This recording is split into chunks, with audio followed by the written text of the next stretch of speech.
we should just be treating everyone like they're a celebrity. There's no one person that's more important than another one. Let's let the dignity and value that each human carries be the thing that inspires us to serve people at a high level. Absolutely. Hey there, I'm Ross from Valor Coffee, and you are about to listen to a collab podcast with Valor Coffee and Cat and Cloud podcast. This thing has been a long time in the making. Whether you're tuning in as one of the Valor Coffee podcast listeners or Cat and Cloud's podcast, we're glad you're here. Myself and Jared Truby of Cat and Cloud sit down to talk about a pretty wide array of topics, including dunking and basketball, or not dunking, how to dial in a Curtis batch brewer for the Cat and Cloud's flagship blend, The Answer, to self-care and the things that we do as business owners and just people that work and people that live in this world to feel like human and to show up well to work every day. I can tell you I had a really awesome time talking with Jared. If you don't know, Valor, when we started back in 2016, we actually started by serving Cat and Cloud coffee because we absolutely loved their podcast. Listening to their podcast early on, it really laid the groundwork for who we've become today. And so we're very grateful to them for that, for how they always show up with so much transparency and honesty and wisdom. And we're just excited to be able to reconnect with them and bring you this piece of hot, buttery, sweet radio. Please enjoy. Yeah. Are you a taco lover? Oh, 100%. Yeah, there is a place just down the road from our roastery, Taqueria San Pancho numero dos. I don't know if they have two locations and they just thought it'd be a good idea to call the second one the same name and number two or what, but like the tacos are like $1.50 a piece. It's like one of the last cheap things in this world that hasn't been hit with inflation and all that. But yeah, it's a good time. And the meat isn't really that good of quality, but what you have to do is go to the condiment bar and get your spicy pickled onions. You get your pico, you get your salsa, you get your lime. It's a good time. It's a great time. And if there's multiple salsas, it's like you can get 4 of the same meat and you get 4 different tacos with different salsas. So you're killing it. Absolutely. Are you a spicy salsa guy? Yeah. All right. Some people are tender tongues. It's not for me. I go hard. Double T. Yeah. Yeah. No, I'm not a TT, but I am. Yeah, man, you're right. There's a huge diversity of flavor in a taco if you'll let it happen, if you'll configure it the right way. But right, it's like you can eat the same thing every day, and it won't be the same thing every day. And what's that? How often do you have tacos? Honestly, not as much as you would think based on my love for them. Max once a week. Do you eat the same meals every week? Are you that kind of guy, or what's? Or you keep it rolling pretty? I mean, I think sort of by default and simplicity, I end up doing that. But yeah, for sure. I mean, it's not planned in that regard, but it just does happen because it does. In the same way, though, if it was easy for me to get tacos that are relatively cheap, I'd eat them all the time. So, it's like things I like. We don't have the cheapest tacos in Santa Cruz because everything's expensive. So that's part of the reason I don't do it as much. Yeah. What part of Santa Cruz do you spend the most time? Now it's the west side because of our office, roastery, cafe all touch each other there with our newest situation, but I'm at all of them. Yeah. Midtown, Live Oak. I'm at probably Aptos and downtown like the least, but it's busy. I'm all over the place. Well, now that we've got everything sorted, we're both releasing this podcast. Yeah. Get with Wiser. Yep. If he hasn't reached out already, he wants us to get with each other, and it's gonna be great. Yeah. I was thinking more about what I wanted to talk about, and I felt like when we were on the call last time, I realized that I just wanted to talk. Like instead of just having a 3 steps to improve your blah blah blah, I'd like complete opposite direction, because I feel like that's kind of what y'all's podcast is. Like you sort of, that saying, like you find the vein where the gold is hidden. Sure. You know, like you're Hmm. searching. Um, and so, anyways, I thought that would be good for our You time know today. what? I'm here to follow your lead. We can find our three levels of gold digging on our way and see which main vein we hit. All right, awesome. How often do you guys do your podcast? Once a week. Okay, once a week. Yeah. You took a break though for a while. Is that true? Yeah, that was due to surviving COVID and running the business. Mm-hmm. Yeah, it Yeah. was like you got to do it and you don't have time for this other thing or else. So yeah, about probably over a year ish. So Yeah. we went dark for a while. Why did A lot of you? people still who listen to us don't know that we're back Okay. How do you know? because some people who had were like, "Oh my gosh, you guys are back!" and it's been a Yeah. long time. Yeah. I just found out. Right. Yeah, that's how. Well, I don't That was their know. voice too. I'm pretty sure. I'm sure that was their voice. That's how it Yeah, sounded. That was a rendering via what they wrote, but I'm pretty sure I nailed it. that was AI generated. Wow. Okay. Mm. I don't know how many of your listeners listen to our podcast, but I know a lot of our listeners listen to your podcast. Was that a Sure, self it's like canceling no, out no, statement? I don't know. no. I think what it means though, it's like two positives equal a positive in this case, and most likely they all shifted over to your podcast when we stopped, and most of them are still there. Yeah, I don't know. I don't know.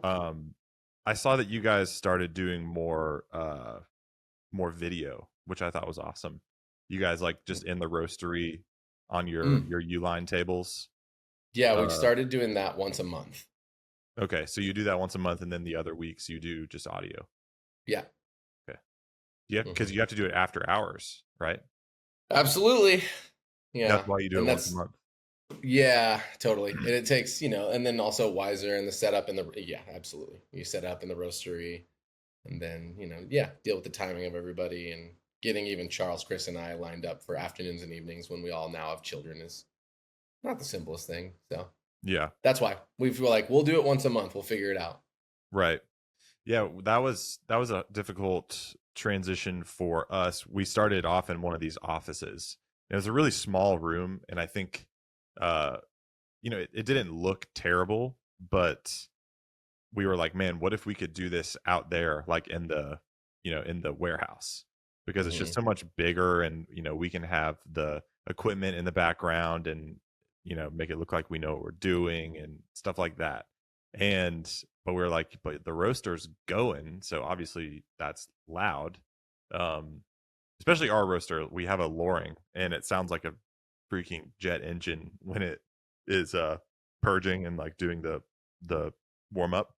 Hmm. Um, so we do it at 7 a.m. on Wednesday mornings. Oh, Um, fresh. yeah, but we've gotten used to it, and Ethan and I we play ultimate frisbee before that, so Oh, we're you're perfect. like we get to frisbee at 5 a.m. and we just go so hard, uh and then do the podcast. So I love Wednesdays. Yeah, I was gonna say you're killing it. Then you're sitting there with all your endorphins and dopamine. You're like, yeah, I know, it's perfect. I yeah, usually play frisbee, go to the gym just to take a shower, yeah. and then come into the podcast feeling super fresh. And yeah, it's great. It's What awesome. what role does the podcast play in your business? Like why do you do it, and what how do you think it affects your company?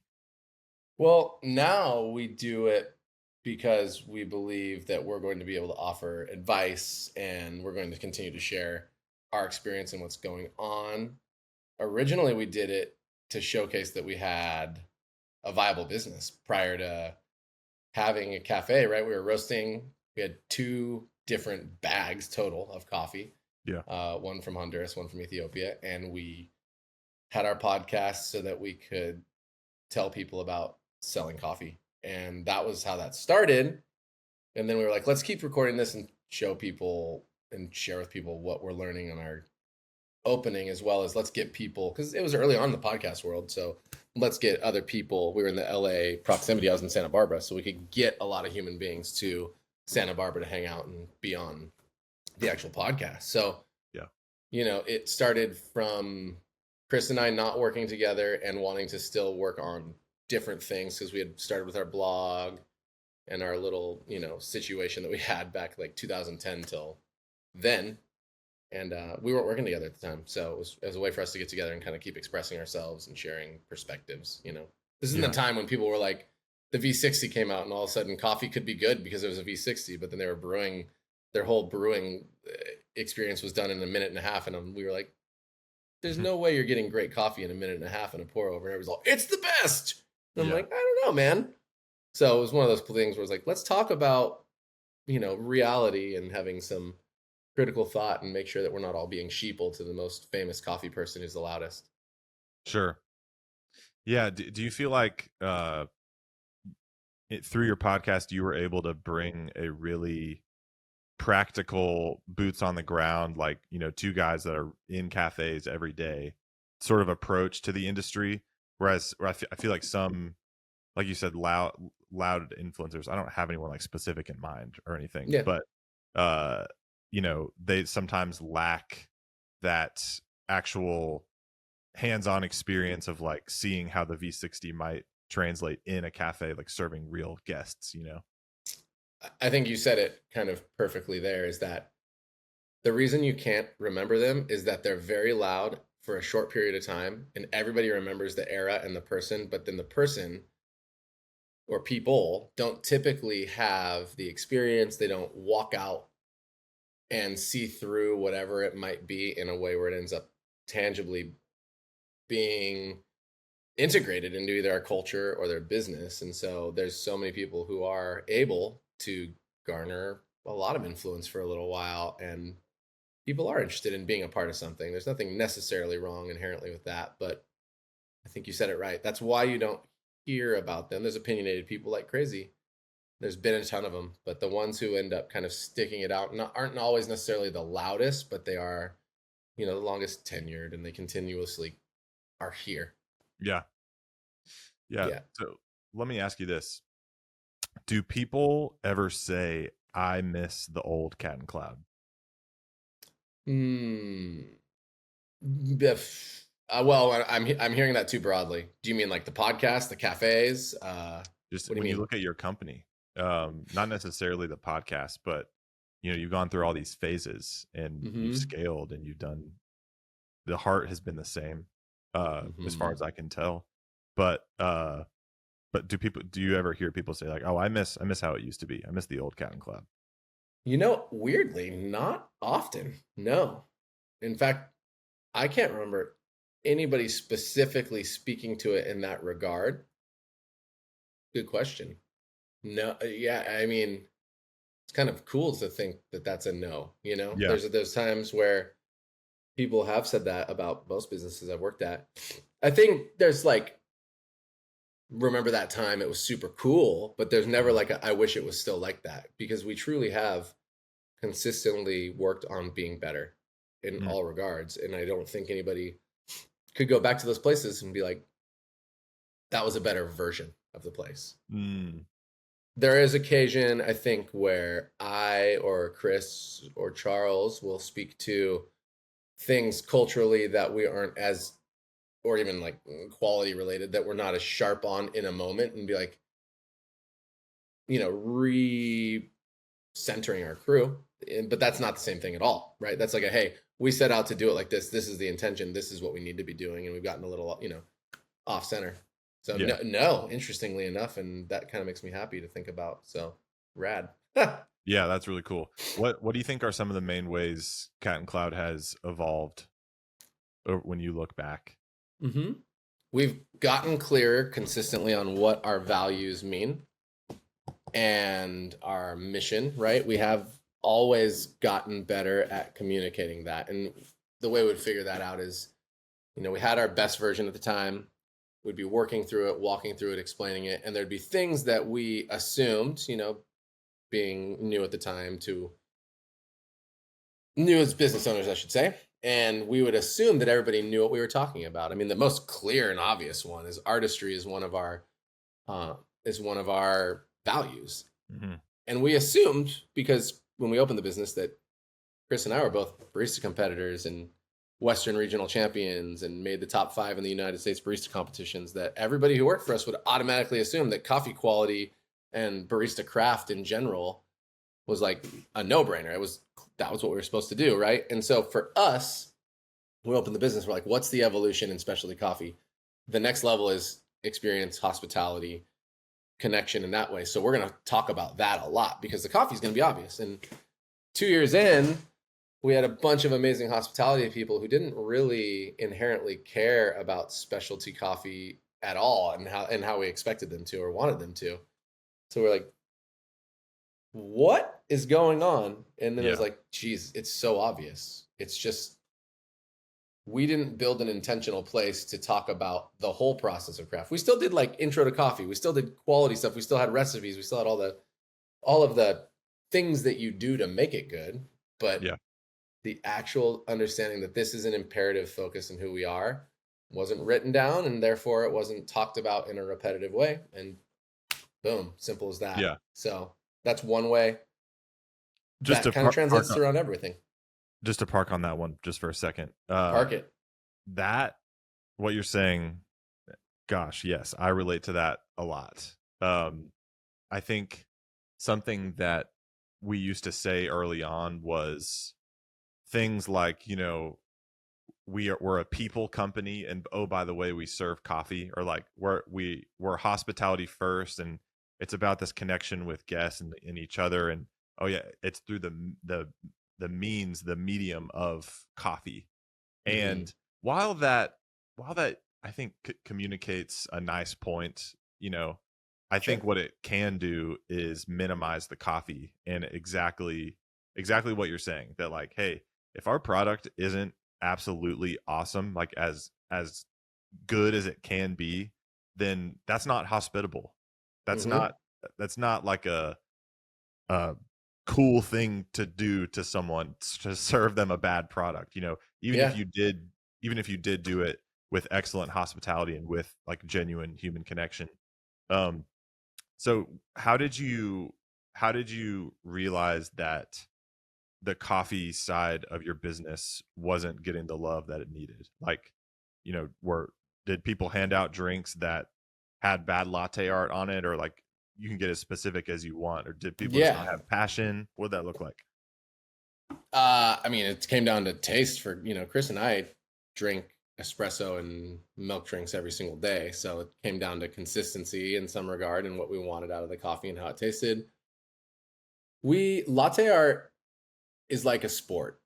It's like learning a sport. Like you cannot expect somebody to be amazing at latte art without spending time and practicing. So for us, latte art isn't, while we wish, right? We wish it would come out how we would like it to, and all that. But there's time and tenure related to that. So really, what we hung our hats on with that was more texture, progression, people getting better. I mean, if you're new at it, and I'm getting mad that you're not nailing anything but a heart or something, or like even good contrast, like that's unfair of me. So all I'd say, it's all about flavor, and then it was about engagement in terms of listening to our team. Are they talking about the coffees? Are they tasting the coffees?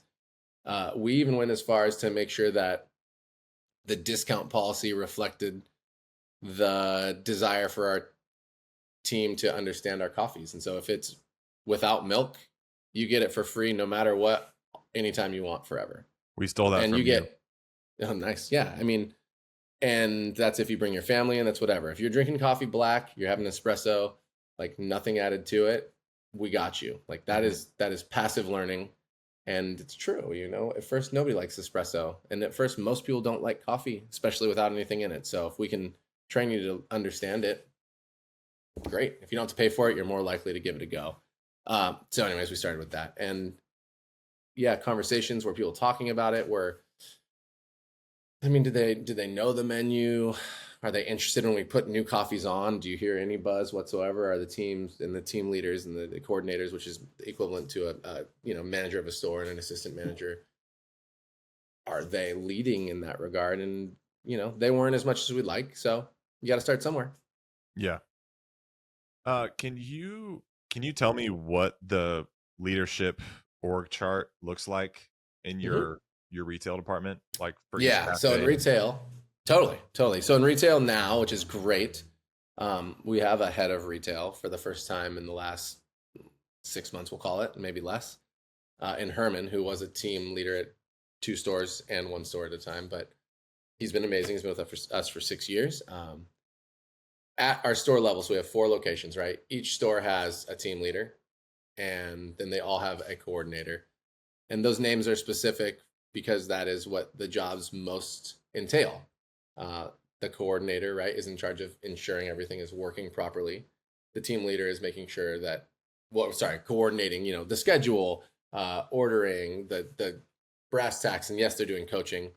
The team leader is in charge of coaching and teaching everybody everything and making sure that it's happening at that level. And we use cultural teaching, and that peer-to-peer communication and teaching is important. We have our handbook, we have our passport, and all these things to support that. But that is essentially the breakdown of those jobs. At Swift Street, right, we have that's our one with a kitchen. So it's our newest location, as a full kitchen as well. So we have a team leader for the back of house, a team leader for the front of house, and like an overarching team leader as well. Okay. And then, so what does the head of retail do? What's their role? Yeah.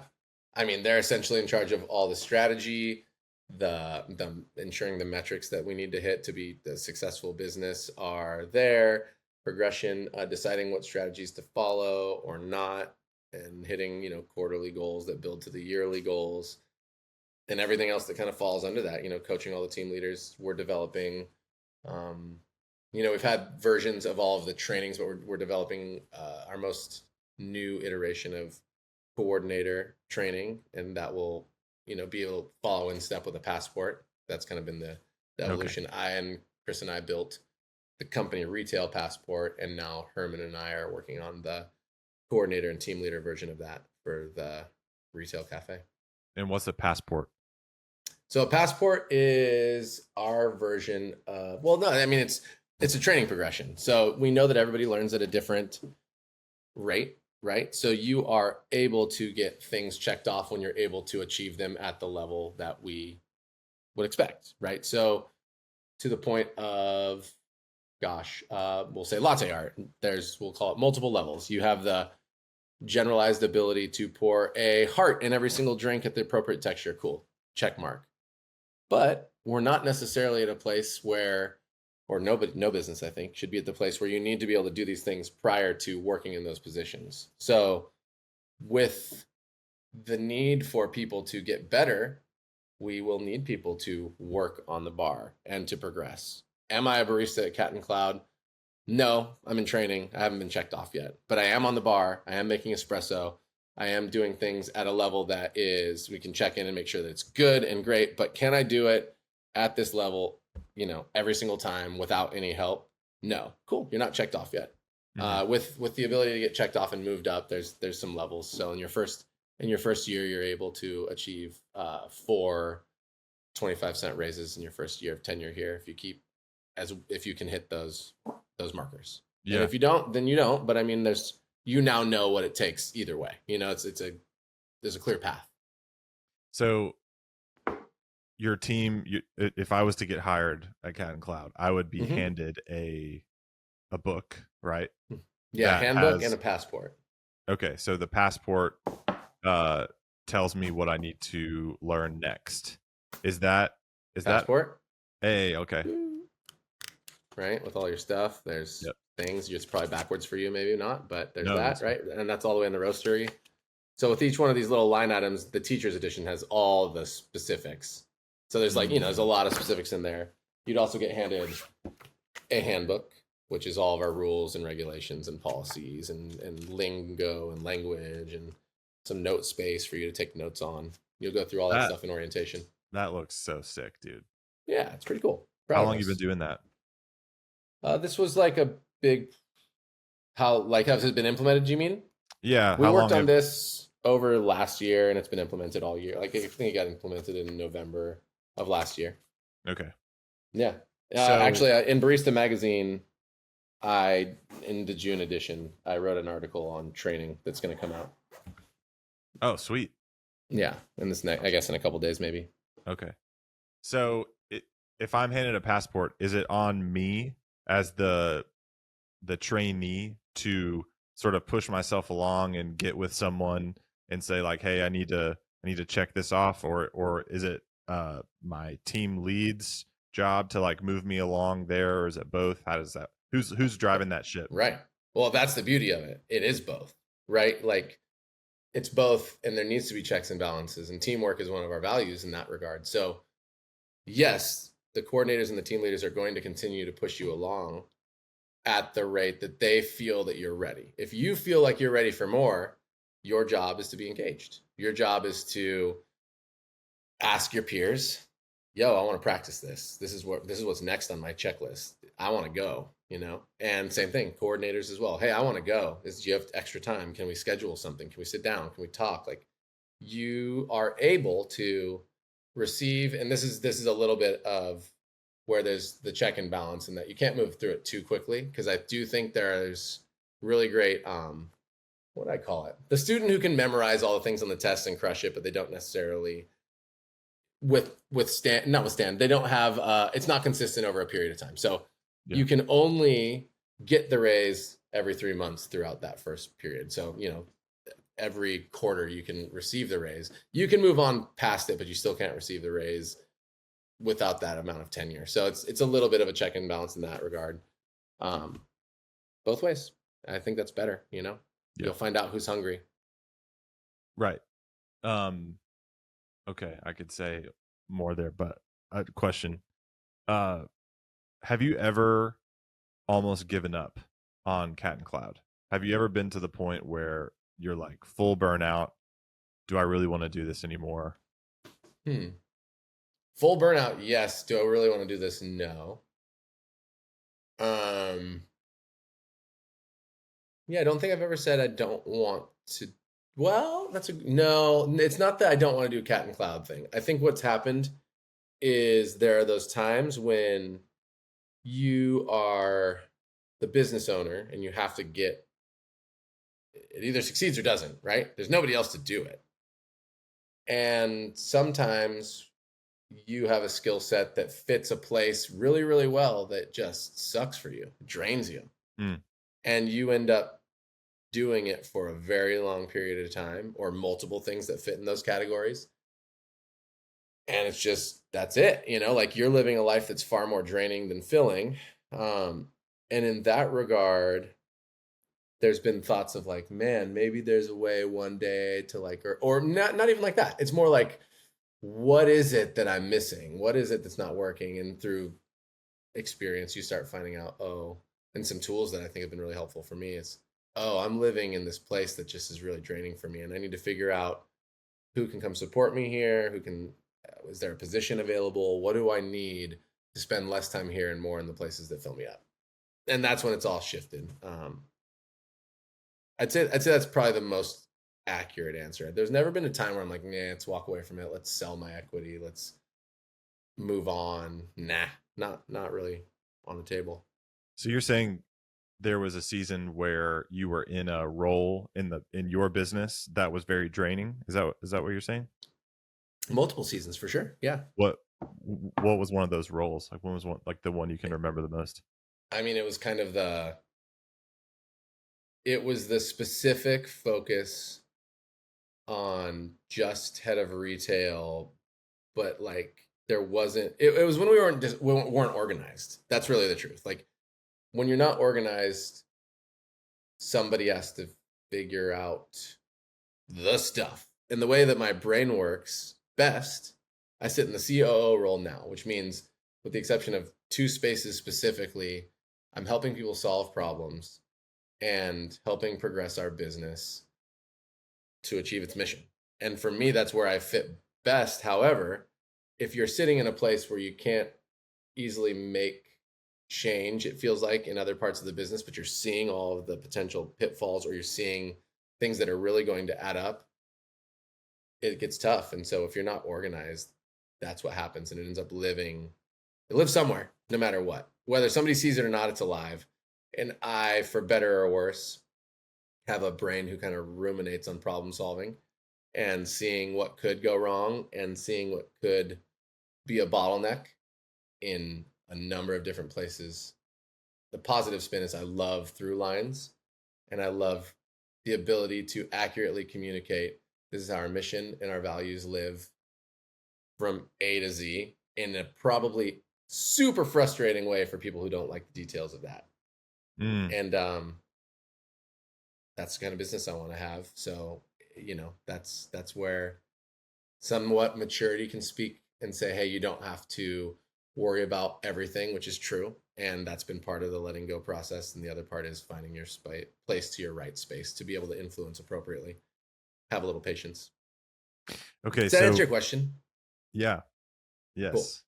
yes. When you walk into one of your cafes and you see someone doing something wrong or incorrectly, Yeah. but behind the bar, like someone on the team, they maybe they're not tamping correctly, or that like the one for me is like I see someone we like will pre dose and tamp like 4 portafilters and just leave them Yeah.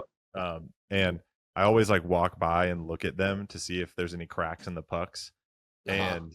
and something like that. Uh-huh. So what do you do in that situation? Because you're Mr. Big Boss now, and Mm-hmm. you don't have the relationship with all of these baristas, right? That uh, a lot of them may not know you that well. Probably most of them probably don't know you that well, and there's not Mm-hmm. this like level of deep trust.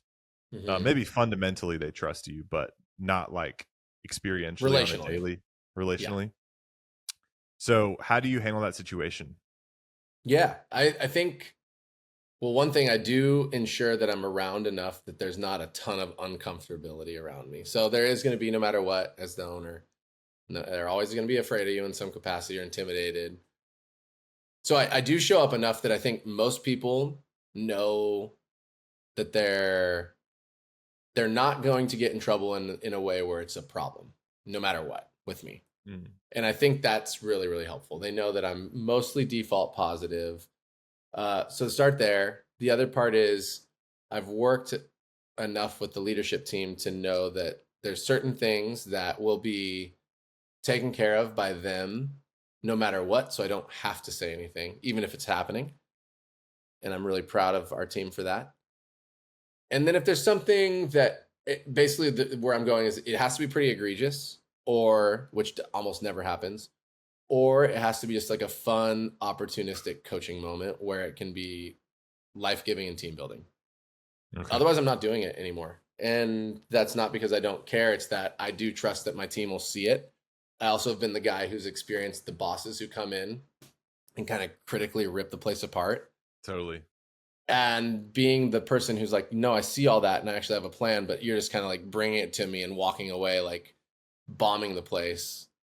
And you didn't even ask like what's going on. We didn't have a conversation. Like you just didn't give me the chance. Give the team the chance first. So, I don't typically step in unless there's some form of patterning, Yeah. and in fact, most of the time I don't step in at all unless there's patterning or it's fun. And if there's patterning, I talk to them on the side and hey, here's what I've noticed pretty consistently recently, and it might have to do with a bit of the morale and the energy. Let's find out what's going on. Check in with leadership. It might have to do with quality in general of an espresso. Like, hey, the espresso here has been so and so. Or if there's a single person, I'll, on the side, hey, just check in with them, see how it's going, maybe see if they're tasting their coffee. And Yeah. none of these things happen consistently, but that's more the way I'd approach it these days.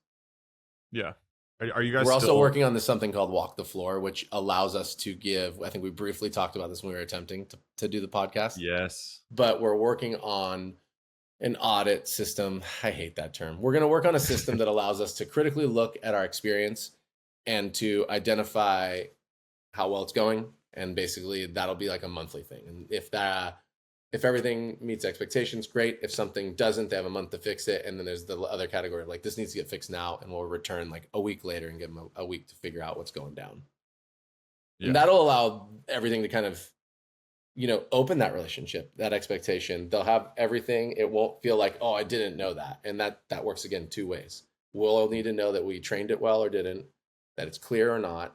And on the other side, they'll know what's to be expected so that if I have a conversation or anybody, they'll be like, totally. It's like same page. We're Mhm. trying to go here. Has anybody ever told you the saying that as the business owner, no one will ever care as much as you do. Yeah, I mean, they've said that. What do you think about that? I hope not. I mean, no, I hope that's not true, is what I should say. Right. You think And it is true? I don't think it's true based on my experience personally. I cared. Um, can't compare how much you cared to someone else, so I guess Sure. like that's impossible. So maybe it is true. I cared at the level that I would have. I mean, I cared at a level where I worked somewhere for 3 months without officially getting a paycheck and a day off. I worked for just tips just to get something going. You don't think you do that unless you care about it as much as an owner. You're saying you worked somewhere else before I Cat and Cloud. Yeah, I did that for someone else and worked for just tips and no paycheck and did not take one day off for 3 months, and I worked open to close. Dang boy. So I don't know. I mean, for me, I don't think that's true. I think I cared. But if you're an employee, I'm just trying to like check my own self, right? I mean, yeah, but I just didn't know what I didn't know. So I guess at that regard, no, I feel like I did care as much. Like I would have done whatever it took to make the place successful because I felt like it was my career and my opportunity or one of the ways I could potentially have a career. Yeah. Do you think that do you think you did that because you really believed in the company, or do you think you did that because you believed in what the company could give you for your career? Well, it was synonymous because I Mm, believed in the company and I believed what I could help make the company. yeah. I would plan to make something like that. It had to do with passion, it had to do with care, it had to do with opportunity, it had to do with the ability to create something with people that I thought was like the squad. So I think that maybe has to do with passion.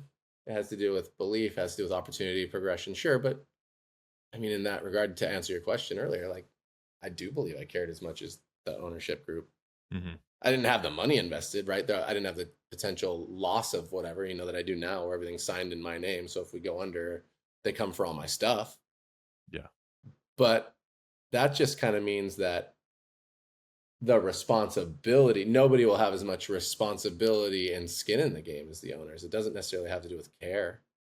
So I'd like to believe that people are able to care as much as me and maybe sometimes more because let's face it, like if there's an amazing leader who works with, call it, we have 80 employees, we'll say team members, so we'll call it 50 plus are in retail. If the people who work in retail are working with all those people, they have tighter relationships with them, and if we have caring leaders, they should care about them by default more because of the emotional connection, not because they, like I care about them too, but I still don't talk to them. I don't have the back and forth relationship. So who am I to say that I care about, Phoebe, who I think is really awesome and makes great coffee, who I enjoy seeing every day, as much as the person who knows more intimate things about their life and works with them literally every day in detail and is helping develop them personally. Like you're invested in that way. And so I'd hope that they care more in some regard than I do. Hmm. Yeah. Just by human intuition. I don't want anybody to misstate me and be like the owner doesn't care. Like Sure. just be honest with yourself if you're out there listening too. Like the people that you talk to and know every day, you default would step up for them faster and quicker than you would somebody that you know a little bit less. And that's just human nature. Hmm. Yeah. I wanted to ask you about the things you do in your life outside of work to help you show up well to work. Yeah. Like the things that that make you feel human, I think Excuse me. it's easy to just get in this mode where you're focused on is just output, like Hmm. churning, and makes you feel like a crop, like Mm. it's kind of, or like a robot that just produces work, fruit, I guess, for other Hmm. people or for your company. But I think that's one of the things that helps so many business owners avoid burnout is having other things in their life that help them feel human. Uh, Yeah. what's that for you? Yeah. I mean, that's totally evolved and changed the more I learn. about myself, the more I learn about humans in general and our needs. I just gave this advice to somebody reached out and asked. So I guess I'll start with like, if you're a new business owner, truly new, right? You're getting something founded. There's a difference between there and the progress along the way. So let me walk into that a little bit. If you're opening a business and you were like me, we'll say, and you have a family of 4 and you're opening a business and your life is either it's fail or succeed based on this, right? The best advice I can say is let your family and friends know that it is going to be work, them, and like probably just exercise and a little bit of rest until you get to a point. And that's like, you're going to need that support. You're going to be in there all the time and you're going to do your very best to show up. You're going to need help though. And that's it. You can prioritize nothing but work, your family or romantic relationship, a little bit of exercise, 'cause that's the mental health, and rest as much as you can. Like there's nothing else to it. Eat and drink and do it. And you need to know that that's not enough for the long haul. So you need to, even just starting there, I knew this, like you need to work to where you can actually take a day off or 2 days off. And that was prior to understanding actual proper rest. So from there, it was make sure that you are exercising consistently enough that you have the mental bandwidth to make good decisions. And what that means then is the exercise was also the space to think. So I would run, even though I didn't like running, because running is a repetitive nothing. You can either listen to a podcast and learn something and whatever, think about how things are going in your business. You can plan, but you can plan in a way where you're like, you're thinking, you have space. And so, you build that in, and that really takes you to the next true step, which is you need to start building in space to think. If you're going to be a big leader in a company, you need to build in space to think. Your job is to think and solve problems, and they are not done by typing faster, working more. There's just no way around it. There's truly no way around it. Our brains digest things when we sleep. So even if you're learning something new, you still have to, you're going to hit a ceiling on the day. And until you go to sleep, your brain's not going to integrate it so that you can even learn more. So whatever that looks like for you, it's going to be different. I know I'm giving a long-winded answer, but I'm kind of passionate about this and the progression. And then you need to learn about yourself and what's really going on with you, and everybody there is going to be different. So the overarching simple stuff, right? Do your best to eat well, hydrate, exercise for sure. Work on your relationships. Probably look at maybe going to a therapist and talking out some things. And the more you can learn about your past and who you are, the more you can start learning about what you actually want to do and what you love and what play looks like, and play I think is super key. There's many geniuses in the world who came up with their best ideas doing something that had nothing to do with the work that they do. Right. And I know that's true for me. I mean, everybody's heard me talk about Disney, and Disney was a place where I could play. I could take my whole family, and every time I would find inspiration, but I'd also watch somebody in something integrate systems, training, process. I'm like, well, this is working clearly. Millions and billions and trillions of dollars are going to these parks. Say what you will about the company, say what you will about the music, or not the music, the streaming and all that other stuff. That's not what I'm talking about. I'm talking about, how does this thing work? And this thing is full of details, and it's full of people who they found a way to spend a great amount of money, sure. But what they're really paying for is the ability to be present with their family all day long. And that, I think, is the genius of Disney. It's no matter what you're doing, you're in that moment or kind of working towards the next together. And so I watch that and I'm like, how can we do our version of that in coffee? So you got to find your places to play. Man, I just got tangented to why I go there, but that was play for me when I didn't have space to play. It was like combo it up. Right. Yeah. Yeah. You talk about true rest, I think that there's been times for me where I'm super spent, super gassed. And I'm like, you know what? I just need to veg out. I'm gonna watch a show, or I'm gonna scroll. I'm gonna scroll on my phone, and I'm just gonna consume content so I can turn my brain off. And I don't think that's a brutally evil thing to do or something, but Mhm.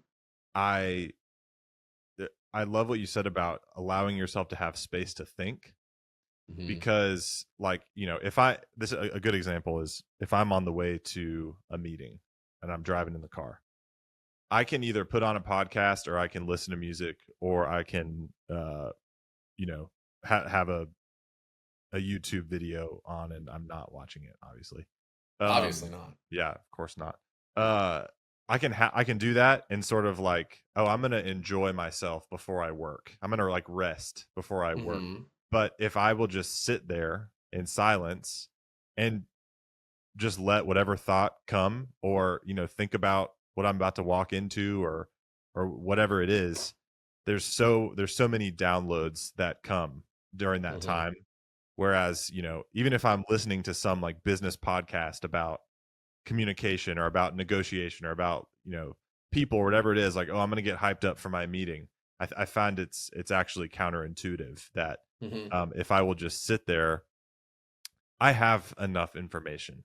Well, like, let's be honest. Like, I know that there's so much I can learn. That's not what I'm not saying I know all things, but I am saying that, like, if I'm not giving myself time to just put the car in neutral, my brain in neutral, and just be, that I Mhm. feel like that's such a huge part of mental health and like being able to show up in an engaged, effective way. Even if like the other side of that is like, I'm going to listen to a business podcast and just learn. Mhm. But it doesn't. Our brains don't work like that. We can't just consume, even if it's good content, all day, every day, and then work and then sleep. Like that can't be Totally. your existence. No. I totally agree. I think that's where, people hate a lot of people hate exercise. I don't, but I also know that when you do something like exercise, what it does is it gets a lot of that. And this could be for you also. There's a lot of other ways. This could be dance, this could be singing, this could be something where you like move your body, right? There's stuff in there. And what it does is it ends up releasing the hormones and chemicals that allow you to settle down. And then you're not sitting in whatever that place is antsy, right? You come out of it and you're like, okay, I'm allowed to relax for a second. One, I'm just, my body's tired. But even then, you're like, you've expelled a lot of the tension and anxiety that we're all going to carry from somewhat scrolling, from listening to consistently consuming. And I agree with you. Like, consuming and scrolling sometimes is great and relaxing for a minute. It's still giving us dopamine hits, right? We're still consuming something, but to be able to get all that out, it does create. It's like it's one of the, I hate the term hack, but it's one of the ways to get yourself to a place where you're accepting of that space. And I think we need to recognize how we're feeling. And I know a lot of people are like, well, I just don't do well relaxing, and I'm kind of one of them. But I know that I need to. So what I do, find a way to move my body in such a way where it relaxes, and then it's like, okay, cool. Those moments, they'll come to you. The moments of genius, the shower thoughts people call them, there's a reason you have them in the shower, and it's because you go into a place, your body relaxes, you're doing something mindless, but you're doing something that's in a relaxing, calm state, and you're able to think clearly. And people are like, dude, shower thoughts, it's genius. I got something to write it down. And it's like, Yeah. you can make yourself have shower thoughts without going in the shower. You just Yeah. have to understand what's happening. Yeah. And I'm not going to say it's not challenging. It's challenging for me all the time, but you know, yeah, I do stuff now that I would never do for exactly those reasons. Hot yoga being one of them. Like, to be mentally challenged, to come out of somewhere just drenched in sweat, tired, and being like, okay, I got through something that's severely anxiety inducing for me, which is being overheated. I don't like being overheated. I'm a Yeah. big wuss about it. And now I'm very settled and I'm very clean feeling, even though I haven't taken a shower yet. I've sweat past everything, and my body is like at peace in a unique way. Yeah. Here comes good ideas. Right. Sometimes you don't even have to write them down because the good ones stay. The good Hmm. ones you remember the next day. You don't have to write everything down. The Yeah. important ones stay. You don't lose them. Or they'll come back in a week or two. Yeah. Yeah. We tangented hard, but I think taking care of yourself is so important anyway. And coffee is something that makes you feel like up, and it does make you feel productive, and it's good to feel productive, but Mhm. it's a double-edged sword in that way. So, okay, can you think of a time in Cat and Cloud's history where you were like, hey, if this deal goes through, or like, oh, if we get this account, or if we open this location, or if we get this opportunity, we are going to be transformed as a business. Like we're No, one of these not yet. like you ever think like, when are we going to catch our big break? Whatever the heck that means. What's your relationship with that thought? Because the so much of what I feel in my business is it is just the slowest growth. It's like, Mhm. especially in coffee, like, if our roastery's doing great, but we have to buy another roaster. Our Yeah, our totally. but it's like, so it's just like, I feel like the growth is just so I gradual, because we're in a low margin business, and the assets you need to make coffee are pretty expensive. Turns out, Mhm. it's not like we're in the software or something, or like Mhm. something like that, where you have a really awesome margin, and all you need is your computer, or whatever, pay Totally. for someone to code it. There's obviously costs involved with that, but like, what do you think about the uh the thought of like hitting your big break in coffee? Is that No real? such thing. Nah, I don't think so. I mean, I how many world barista champions have we had? In your How, company? how no, in the world. Like, Oh, how I many don't know. world barista champions do we have? How many of them are just like killing it? And James Hoffman's the only one that you can kind of say that specifically to in that regard, right? Fame, quote unquote fortune, with we don't even know. It just looks that way, right? Mhm. Um, Klaus kind of has a cafe. And I'm not saying none of them are successful, but you know what I'm saying? Like, you are the best barista in the world, literally by default. Like Yeah. at that point, at least according to our current scoring. So, how are you doing? Sure, no, like probably well. Some opportunities came, but I don't think that's not it. The big companies that came before all of us in specialty that ended up either they sold.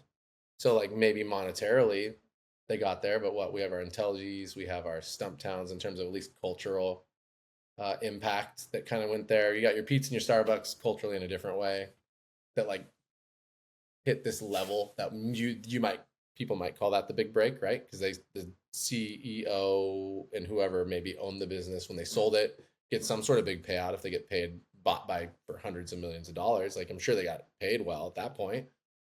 Is that your break? Maybe it is, maybe you're not. It depends on what you want to do with your life. So Yeah. for us, there hasn't been one. We had to open 3 cafes. We knew that just to be able to live in Santa Cruz at base level, just to be able to support ourselves enough to pay rent here. Because like I live in a place that's under 1,000 square feet, and I pay $3,500 in rent.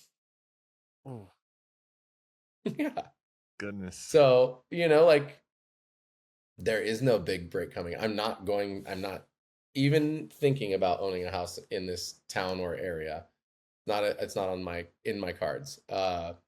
So you have to love the work, and you have to have a vision for something that can be better because of the thing that you're creating. And that's why I'm in this business. I also believe that we can work to be somebody, some company, a company that has a bigger influence. And I think that that isn't going to be the big break, but that's going to provide for not only myself, but other people in our company. And I think that that drives me a lot. And I think it allows other people in our company to believe in what we're doing for themselves beyond just liking it, you know? No, I mean, maybe a big break would be somehow partnering with a company that buys a ton of wholesale. And even then, most of them don't, like we're working with Meta, but it's just one campus for 1 year. You can't bank on that, and you don't get Yeah. it back. They don't want it back. And it's not that they like it more or less. They actually might like it the most, but that's just not what they do. So, you don't, there's no such thing as that big break. There is you signed up to own a business. Now that's your job. And that's your job forever. Yeah. So what are we gonna make of it? I'd say one of the goals I give to people is recognizing you don't want to be there all day, every day for your entire life. So I haven't hit this quite yet. What's it going to take for you to be able to walk away and take a month-long vacation and not have to take one phone call? Do your work. What's that going to look like? And if you get there, I'd say maybe that's hitting your big break to me. Mm-hmm. You know, Yeah. the freedom to be able to engage with it, but also the freedom to be able to walk away and enjoy what you've created and the space that it's given you and hopefully other people in your company too. Yeah. That'd be my win. How did the meta thing come to be?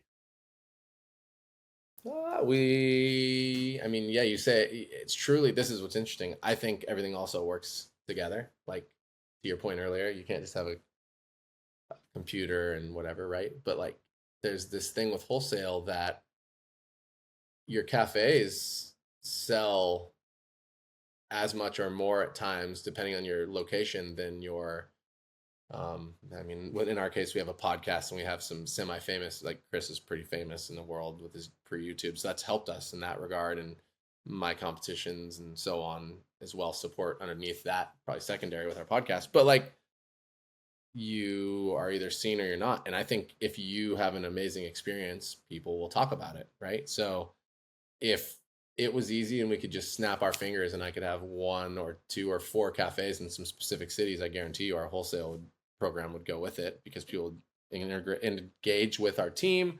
They'd be like, wow, why is your team so awesome? It's like, because we find awesome people and we train them well, and people are awesome if they're given belief and trained, and everybody actually wants to be good at something. They don't just want to phone it in at their job, but we don't support them. They'd go there and they'd be like, wow, that's awesome. You guys should sell coffee. Do you sell coffee? Yeah, we do. Great. This company rules. Now we sell more coffee. Like I think it works like that. However, to build out a cafe costs hundreds of thousands of dollars and you have to go into debt for it. And that's where you're kind of back and forth. Do we have the team and people and resources to do this? And every time you do, you kind of work your way up if you do a good job, or tank. So, right.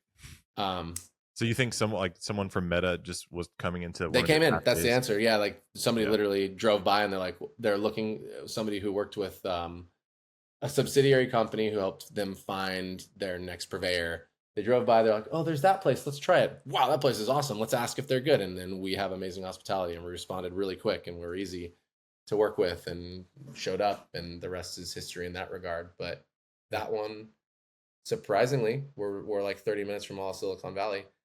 I totally thought they knew who we were. The person had no idea who we were and stumbled on us. Mm-hmm. That's actually not normal, but it happened. Isn't that crazy how, you think about wholesale opportunities, like when someone comes into your cafe, that's their first impression with your brand, or maybe they've followed you on Instagram a little bit and kind of knew about your company, but they're like, all right, let's go experience this firsthand for ourselves and see if we want to partner with Cat and Cloud. And, whoever's working that day is that person that's coming in is just another person to them, but to the company, it could be, it's really just placing dignity and value upon every single human that comes in to your cafe, not because they can give you something, like not because it might be someone from Meta and that could be a big wholesale opportunity, but like I remember, I can't remember if we also stole this from you guys or if we just came up with this ourselves. Not that this is original thought, but there was one day when my business partner Riley was working in a cafe before we started Valor, and Usher came in. Nice, Usher? Dude, Usher, baby. Oh, I know Usher. Yeah, dude. Do you want to guess? Was it 7 o'clock on the dot when he came in? No, I think it was afternoon. He wasn't in the drop top. Okay, I'm done. Can you guess what his order was? Let's see if it's Usher. Oh no, man. I mean, it's first time. Oh gosh, what's he getting in the world? I'm gonna guess flavored latte. Cup of ice. Oh, well, yeah, I wouldn't have guessed that. Cup of Simple. ice. But Just a cup of anyways, ice. uh, one of the things that Riley learned in that moment when Ursher came in to the cafe he was working at was like, I don't want to be that guy that's like, you're Usher. Oh my gosh. Like, Nah. can you sign the cup, or like, can I get a picture? Because I want, he wanted the space to be a safe space for Yeah. everyone, and for everyone to just feel at ease and feel welcome, and like they're in the right spot, and like this is their place that they can come back to.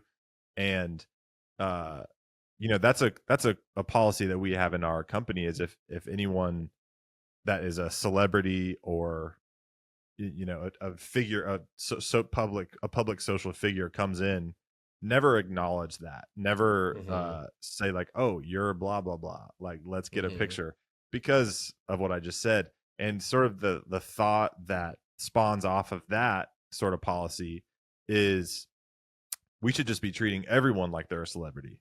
Like we should there's no one person that's more important than another one. And let's let the dignity and value that each human carries be the thing that inspires us to serve people at a high level, Absolutely. And so, you whenever a wholesale person comes and trains here, and they're like, oh, I'm gonna go to the cafe after this, I'm gonna go to one of your cafes, I don't want to have to tell the team like, hey, someone really important's coming, like, can you dial in, can you make sure you dial in real quick? Because that's just how we should treat everyone, that they're like the most important human in the world. Totally. And yeah, hopefully you train that, and we all train that in, because the other part of that is like, what does that say about us as leaders if we do exactly what you said? And it's like, oh shit, guess who's coming? Guess who's coming? And it's like, so what you're saying as an owner is you don't actually trust that it's buttoned up for them as is anyway. You don't trust the team as a leader that they've already got it together. And that's totally double-edged too. I've been on the receiving end of that. It's like, I already care. I'm already making this super good. Thanks for telling me they're coming. Now I feel stressed out, and now you're watching me and hawking over me, owner, leader, person, and I already want this coffee to be perfect. Like, I love it here. I'm on it. Yep. So I totally back that, and I think it's really important. And the other part is, it's like, they're paying you already. Whoever it is coming in, they're going to pay for their drinks, so they're paying for whatever it is you have to offer, and hopefully you don't have to do anything special or new or different because of whoever it is too. Like, I very much agree. Everybody's already coming in. If they came in the door, they're coming in to experience what you have to offer, and what you have to offer costs how much it says so on the menu, and then they pay for that stuff, and then they get it, and whatever you have makes them feel a way, and because it tastes and you physically exude something, and the space thinks, feels, and smells and is the way it is, and then they leave and have an opinion, and they'll either come back or tell somebody about it, or both, or not. And that's all on us, and it's all consistently improvable and so fun to intentionally dive into, I hope. And that's why I'm in the business. There's endless capacity to make this thing better. I wish I had thousands and thousands of dollars to do the things that I would love to just intricately tweak all the details in my cafes, and I just don't have it. Right. Yeah. And I'm not taking on an investor just for it. Yeah, because they're not going to get paid back like that. No, well, maybe they'll get paid back one day, but I'm not trying to take on more debt and lose equity just to make it more pimped out right now for no good reason. Yeah. Other than I have an ego. So. Well, they'll get paid back, but like, I always think it's funny when people start coffee companies and they're like, let's get a bunch of investors. Yeah. Like, oh yeah, dude, totally. For when you sell for that $60,000. Yeah, like your gross revenue is nothing, and the margin is not great. It's not a good investment opportunity, which you got to be long play. Yeah, definitely long play. To your point earlier about like, you've got to love it. Do you guys still rock BTCs in your cafes? We do not BTC specifically. That's by the cup for people who are listening. They probably already know that in your podcast, but We do have single origin offerings. We brew them in small batch. With So a batch like, brewer. yep, Okay. they're all batch, but we have different. You can geek out on your settings and your Curtis pots, and so we have the 60. We'll call it 4 ounce, I believe, right now specifically. The 64-ounce setting. We've got all our pulses set and our timing and blah blah, and our recipe. And Okay. we'll brew those into the small pots. They stay extremely thermally strong. they're hot AF for like 2 hours easy, and they're airtight. So we go through them pretty quickly, but we'll do 2 single origin offerings to go with the darker roast night shift, decaf, and the answer. Okay, so you have a dark roast, your flagship blend, the answer, decaf, and then 2 single origin drips. True story. That's a lot of drips on. Drip, drip, drip, dude. Came through Drip, dripping. drop, There's a whole baby. song about it. Came through dripping, drip, drip. That's Yes, sir. okay, so do you have a shelf life for a pot of drip? Is it, you said 2 hours? That's for the other ones we go through. But the shorties they'll last for up to 2 hours total. Up to 2 hours, okay. Mm-hmm. And at that point, it's less about the temperature dropping and probably more about Quality. the flavor. Yeah. Yeah, sure. Yeah. They're just sitting in the pot. They'll start to, most people probably wouldn't taint, but if you're getting a single origin, theoretically, we expect you're getting it because you want to taste something unique. So we did our homework there. Yeah. Yeah. 2 hours is the max. When you're setting up so you guys do Curtis brewers, right? Yeah. Okay. When you're setting up the pulses in the little menu, which is just, I love how we're geeking out. Let's go. I know. I love setting up pulses. What's your thought process with that? Like, there's endless options of how you could set a Curtis brewer up, and just for those who 14 stages, or is it 12? How many stages does it go to? You could, when you're thinking endless, really. Right. I think it's got to be around there. That's got to be around 12 or 14. But for those who don't know, this is a batch brewer where you have this little menu where you can program basically just on and off settings. So yeah, you can say, hey, I want you to dispense hot water for 7 seconds, and then I want you to be off for 30 seconds, and maybe that's the bloom or whatever. So yeah. what's your thought process with like dialing in a small? Well, actually, I'm not necessarily interested. I'm more so interested in like for the answer. Okay. You're dialing in the answer, and you're setting up pulses. What do you do? You are. You treat it like a large pour over, and there's things that we know about, or at least that I know about pour over from time and tenure, which is that like a pour over in a cup that's 10 to 15 ounces, we'll call it, right? Somewhere in there. The brew window of around up to 4 minutes makes sense, but if you're going bigger, you actually want more time. It's not the same. So we're at the end of the day, we're going by taste, right? We're going by all of those things, and we're still applying the same concepts, which is, you're going to have a bloom. And by the way, just to add to what you said, it's like, it'll say 7-second pulse, but if you haven't, it'll also read out the approximate ounces, right? So if we're going to a 1 gallon brew, it's 128 ounces, everybody. I know we're getting into the weeds with geeking, but I'm just setting it up as such. Now, there's things that we may or may not know out there, which is dark roasted coffees bloom more, and sometimes Ethiopian coffees or Kenyan coffees from Africa bloom like crazy.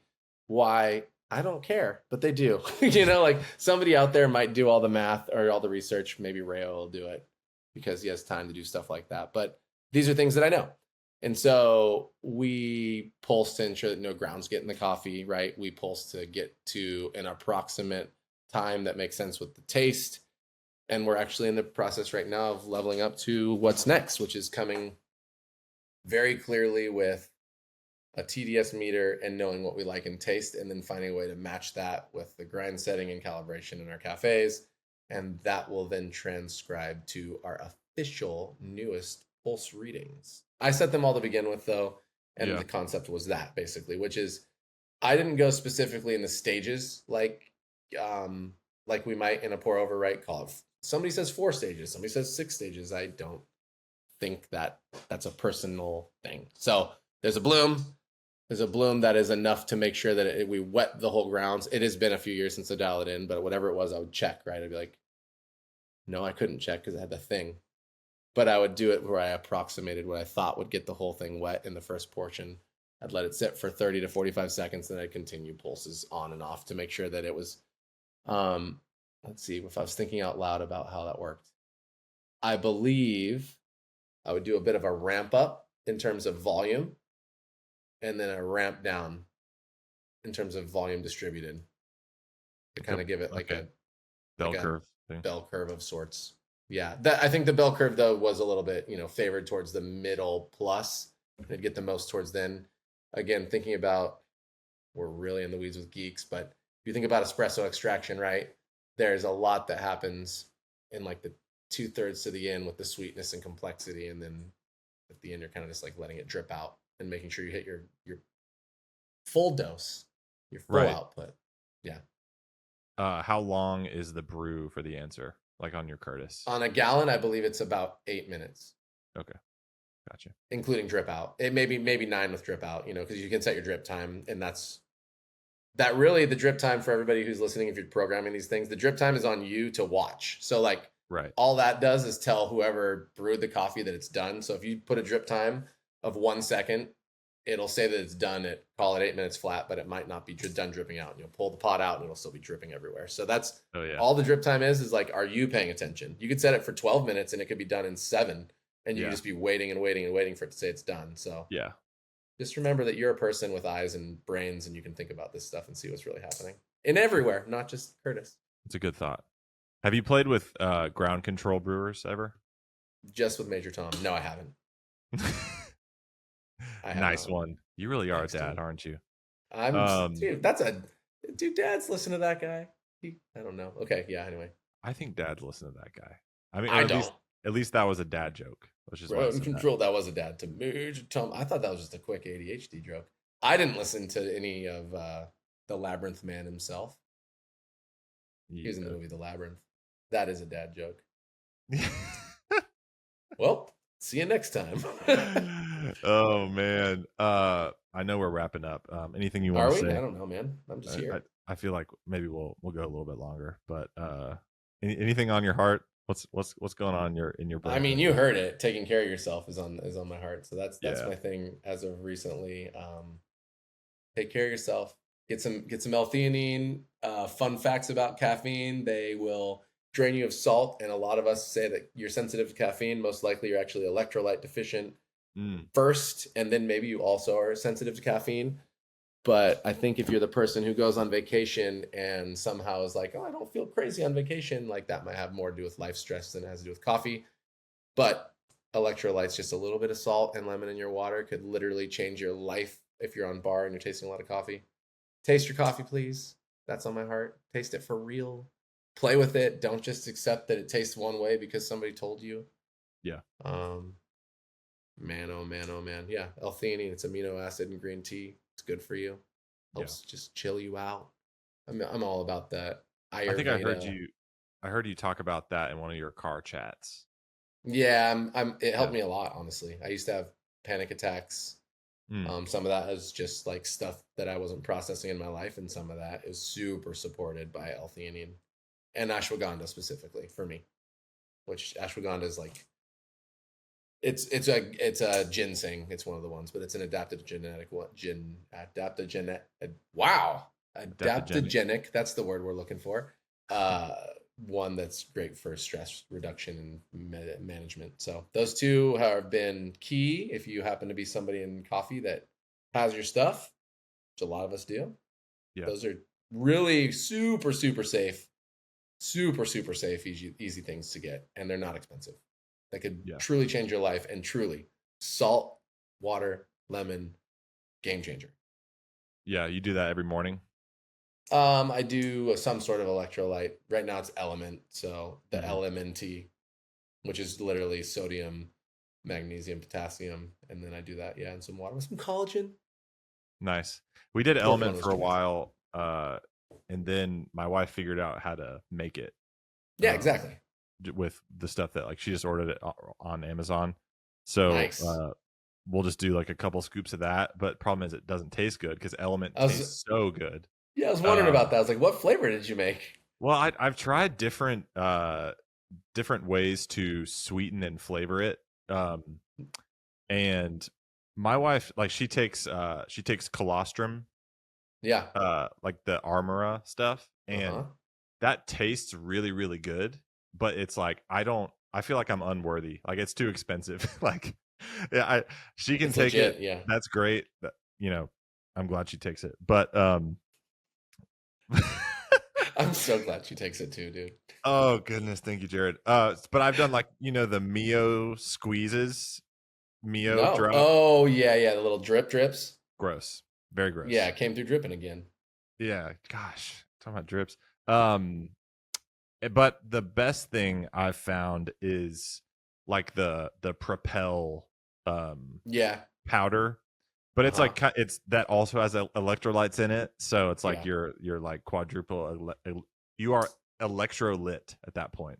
Dude. Um, And we all love to get so lit. So do yeah, you is it wait, does it have sugar though? it has stevia. Yeah, okay, cool. I mean, I'm trying to, you're trying to stay. People should avoid sugar if they can. But Right. yeah, that's why I hear you. The element, dude, mango chili is like the best flavor ever. And watermelon, like Gosh. they're very good. But yeah, I got on the subscription service and I have, like it's cheap, expensive in that regard, right? I mean, it's not no Armor of colostrum, but it'll do. Yeah, right.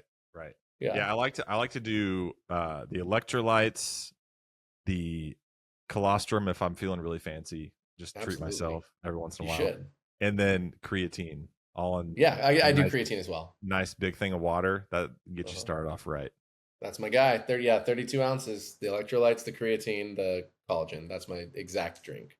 I need someone to make that product. That product would be like $50 a day or something, but like, you Should we go know, in on the coffee version and like also make it like a coffee powder packet too? And we're just like, dude, that'd be like the best pre-workout ever. You is get that our all big those. break that we were talking about? Maybe there is a big break, Jer. That's us Maybe. right now. Hey, do you remember when we served Cat and Cloud back in the Yeah, I day? remember the email. We got cut off attempting this before, but I remember you writing in and talking about just being this little cart and like, would you be down to serve? Would you even give us coffee? And I remember that email for sure. And I'm like, yeah, dude, for sure. We can give you coffee. Hmm. I'm not in charge of it, but I will pass you to my friends who can totally help you out. Alex Yep, Mr. Marshmallow himself. Marshmallow.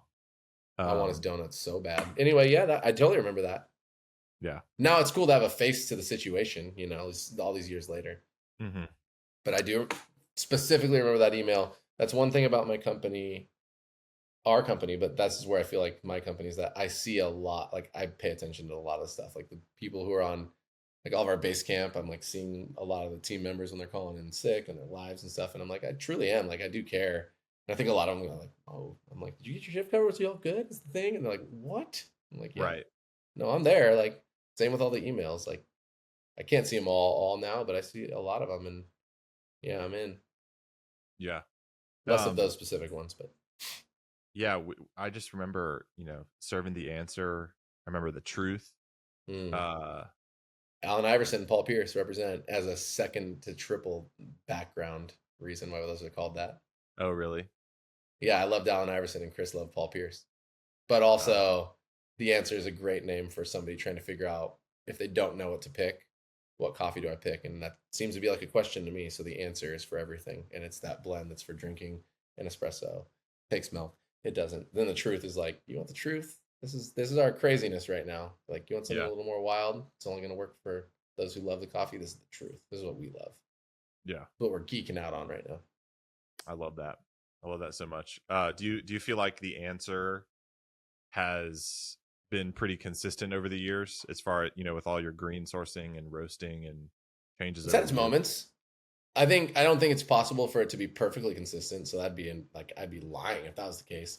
Yeah. I think keeping it close and keeping those regions clear is the goal, and it's something that we've actually talked about. It's like we have intention for the three coffees that are in there, and what they represent and make that coffee taste like. And that ultimately needs to be the goal, no matter what they are. So we have done a great job of consistently keeping it Ethiopian, Colombian, and Brazilian coffees. There have been ebbs and flows though into the fruitiness of the natural Ethiopian coffee for sure. Brazil's fairly easy to kind of audible on, but Ethiopian coffee, you would imagine, will be really simple, but there'll be whatever, like a whole palette where it's just like, this just isn't popping like it normally is. And I think that's what happens when you have, co-op washing stations where everybody from around the region is the same name. And there's no way to even, they're like, yeah, well, this is still Kircha. I'm like, totally. So it doesn't taste like Kircha right now, though. Like, well, it is, like, for sure. Yeah, man. So I mean, we've had those moments, and I don't think anybody's getting around that for sure. I mean, picture. I know we were going to talk about something else completely, but picture those big companies. We originally, by the way, everybody were talking about how cool it would be to have like single lot and single farmer representation across the board.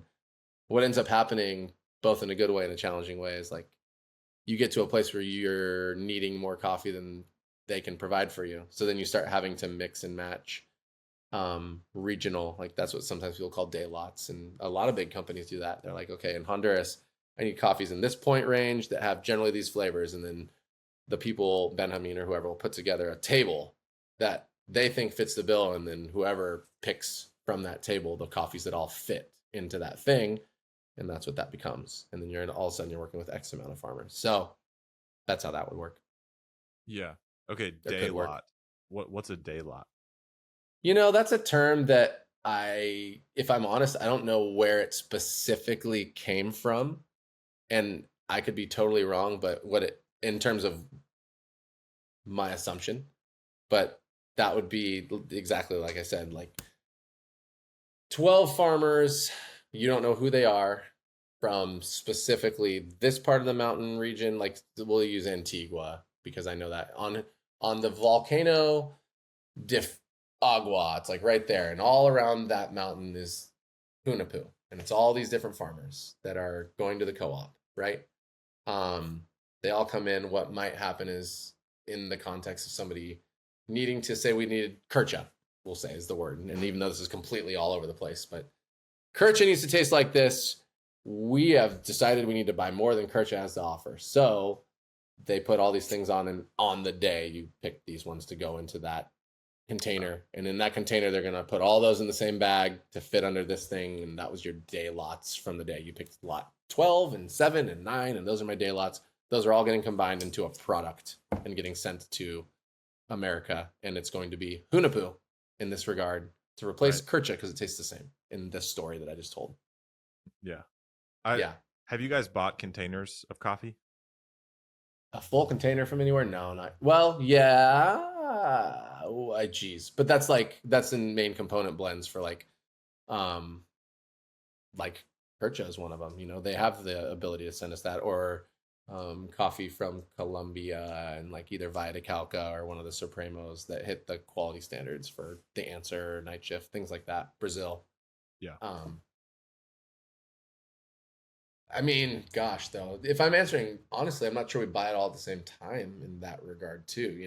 Like I don't know if we bought a whole container of 250, 300 bags of coffee at the same time. I'm sure we've secured it. That would have to make sense. But I don't specifically work on the metrics for that. Yeah. I know we use enough to, correct? That's obvious. I know that for sure.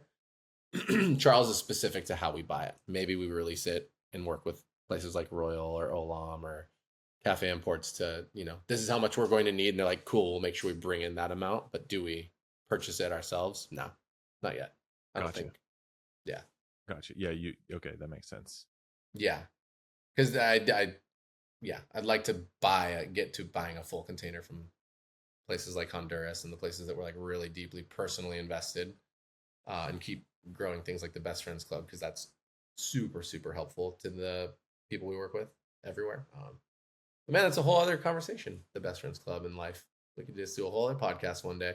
Yeah, I think we'll have to, because seeing some of your posts about Best Friends Club, I saw those kind of around the same time that I was having these thoughts after SCA. about what if we could only have single farmer coffees on our menu. Is that a realistic thing? And is that even a good thing? Is that like an ethically superior thing to do than buy from a bunch of co-ops or from a spot sheet? You and I could think get into that some cool stuff. Yeah, and I think seeing you post about Best Friends Club, we should totally talk about that another time. Yeah, we could, because I think it could totally be all that you want it to be, pending some things, and we could just geek out on it for a while. Yeah. When are you hooping next? I get to practice some hoops tonight at the G League Warriors Stadium. Actually, it's gonna be fun. NBA line and all. I mean, I'll have your phone number. I'll try to get a. I'm very sore. I did the CrossFit workout Murph yesterday, before I went to work. Yeah. Which is, for people who don't care still, even though that I did it, you run a mile and then you do 100 pull-ups and 200 push-ups and 300 squats, and then you run another mile. And so I'm sore. 100 pull-ups? Mm-hmm. Do you do like sets of 10 or? Oh, dog. I do 20 sets of 5, 10, 15 for those movements. 5 pull-ups, 10 push-ups, 15 air squats, just to keep you moving.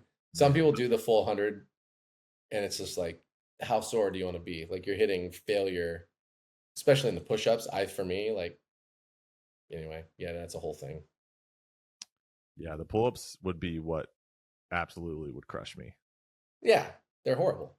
Yeah. It's all horrible. I mean, and by the time I'm done, I am doing like a 3 and a 2 with the pull-ups, and then I'm doing sometimes, I mean, I got to the point where it was like 2, 2, 2, 2, 2 for my set of 10, just like with quick downward dog.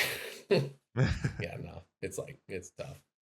Yeah. But sometimes you just do that to try to, it's social and ridiculous. You see how, like, my mile times were great. It shows that I haven't been doing CrossFit as much. I've been playing basketball more, and both my mile times were like under 7 minutes without pushing. The second one was like 6 minutes and 25 seconds at the end of that whole thing. Felt good? Yeah, it felt good. That's awesome. The rest of the day I was toast, but it felt good. Yeah, okay, and then you're playing tonight. But I'm gonna shoot, and it's just some practice and shoot around with a dude who's gonna, like, City League starts next week, so one of the guys I haven't really hooped with, he's picking back up for the summer, so he's like, practice, and he works for the Warriors here in town. Yeah, that's awesome. Well, when are you hooping next? Right now? Tomorrow. Yeah, tomorrow. I found a new group of guys at a different park that I'm gonna start doing Thursday nights. There you go. Because my wife has a Zumba class that she likes to do on Thursday nights. So like she does Zumba class. There's childcare there, so while she's doing that, I'm playing pickup. So I think we'll get that locked into our weekly thing. But can you dunk? No, I can't. Same. It's cool. It's my I'm embarrassed by it. I feel like I'm doing a disservice to humanity by being 6'7" and not being able to dunk. Okay, I was gonna say, are you 6'5" plus? Okay, well, yeah. And my goal is to be able to dunk in a game by the end of summer. Oh, you did tell me that, didn't you? Okay. Yeah, I'm telling everyone. I think you told me that at SCA. Yeah. Yeah, I think you got to do that. Yeah. It would feel so good. I have dunked in the past, but I'm so much heavier now. Like, because it changes. Yeah, I in high school I weighed like 180 pounds, and I was this height. And so I weigh $180 right now. What's that? I weigh $180 right now. Yeah, but it's a lean 180. Everybody, okay? Don't make me rip the shirt off. I will. No, you look great.